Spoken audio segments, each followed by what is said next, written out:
bring me to my knees. What do this? Hey, look at that work. My name is Jacob Oluwase, also known as Stoner Boy. Stone what? Stoner Boy. Stoner Boy. What this one will not come and stone us here? Hey, stone is verse. Stones on verse. Okay, no problem. Well, let's hear your cook up. Wait, calm down. I will need to take some. Okay? Okay. Alright, let's go. Baby, my baby do me ojoro. She leave me the times that I need her. She leave me for the one. Which one is baby? You don't have anything to say than Baby. How old are you? I'm 20 years old. 20 years old. So you don't know baby. When I was 20 years old, do you know what I do? Sir, I don't know. And I Don't let me talk. You don't want to know. Sir. See, do you have any other thing? Before we walk out. Yeah, let us see. Sometimes when I look at my wrist for show, say, mo check it time with me, I know say time wait for no man, no. Oh. This life wait for no man, no. I also harder today, make everything better. I know say this life, I want go viral. You what? I Also, want to go viral. you hustle so you can go viral. So everybody can know me as. They will know you. If If you want to also, why can't you go and do big layer and that side? Yes, now that's a also. big player, you. Hey, bro. We are going to get back to you. Sir, you don't tell me I got a go show like that. Hello. Sir, don't want us here. Yes, Hello. Walk out. Leave the show for us. Sir, you want to see Chris? Every time I don't go everywhere, you don't tell me say, man, she a very very. See this one. You go see Chris, so Get that I'm black Camaro that wow. I want to do anti-black Camaro. No. Don't worry. Get this for you. Okay, Shepherd, you want the secret. Man, even call himself. Hey, Oba. Thank you. We Thank you. will get back to you. We will get back to you. We will get back to you. Get away from here. Yes. What they call this one? Is this one cat walking or dog walking? See as they work, say, walk on attack us. People of nowadays. Make it a run. Nah, my cause. Now cut is carry come. WBU. Who be you? I go by the name Tommy Sanders video still. That is your son, right? That one are your forefathers' name. Eh? Okay, is that what you need? What is your name? Okay, my name is Olamileko. What do you have for us? I have anything for you here. Cook the one you want to cook for us. Okay, go ahead. Oh yeah. So I kò lè ṣe ẹni tó ní ló lè fún ẹni tó jẹ ló jẹ fún ṣe bẹ́ẹ̀ ni tó lè já lẹ́rán ṣe bó dẹ̀ má jẹ fún ayé kan pa wọ́n láyé. Wait, wetin happen? Shut up. Ayé kò le. Which one among the two? Wetin Aye do for you sef? Ayé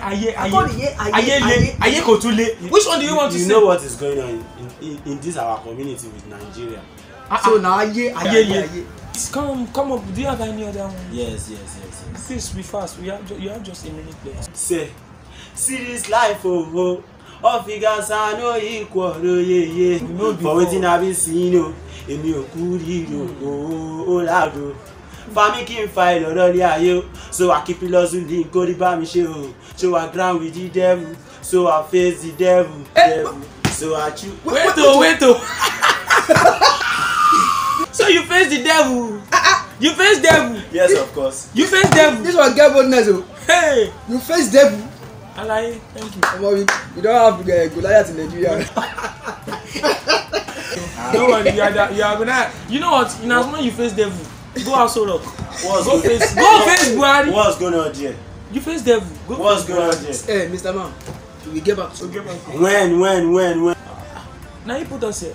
When? I'm taking record of everything. Time is going. I waste my time. Respect yourself. Go out. We recorded everything, so we are going to choose. Okay, don't worry. 100. 150. Hey.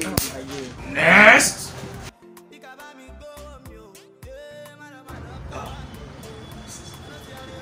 This one our foul. Hey, wait. Shut on kake only talent on Tinibai. Hey! Now Alpha, you can bring come here. Alpha. No Jimu or which one? Yes, but you know be our foul. So, you know be our foul. As you can see like this, I'm a big boy. Yeah? So why can't dress like this now? Why you come be like this? You know be a Okay. What's your name? Call me M-Star. fan. Yes, because I'm a star boy. Hey, Okay, Starboy, is he family of whiskey though? I tired you. I'm Star.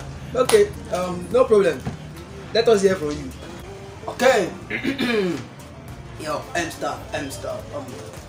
Do you have any instrumental here? Hey! Talent on the two actual instrumental. Please, I'll work you out. Okay, sorry. Hey, yo, what do you want? Make a talk again? I talk to you every day by day. Your mistakes I got to later. Anything I say, you return it to label. Oh baby, now because of you heard it also. Oh, the love you me shocker. Even though we say hello. Hey! Wait, come. So you are hustling for girl, you are hustling for baby. You all the hustle you do for your life is for a girl. Eh? Now your babe. For a woman.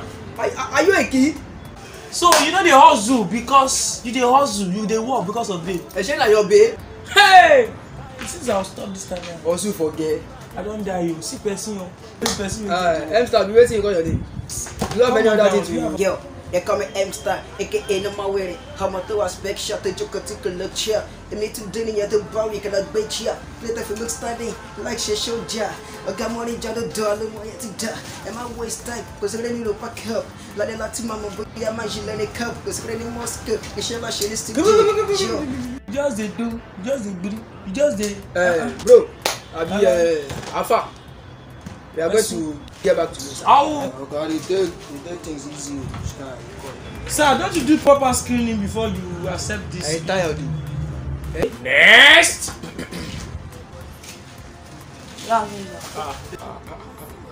Where they see this fish? No be fish o. I be person. You be person?